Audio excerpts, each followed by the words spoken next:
Meanwhile, on the other side of Nebraska, Scott Bluffs County, the more western part of Nebraska, almost right on the border of the neighboring state.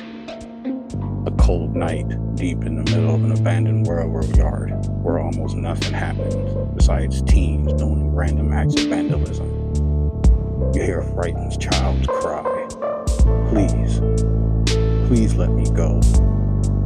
Tattered clothes, with the hair cut as if by a child of her own age, with a dull blade. A bleeding prick mark on the left of her arm, and one shoe on.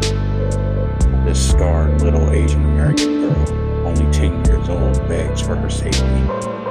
Completely tied up to the chair while holding a bouquet of dead flowers duct taped to her hands, she pleads for help in the grease-smelled dark room.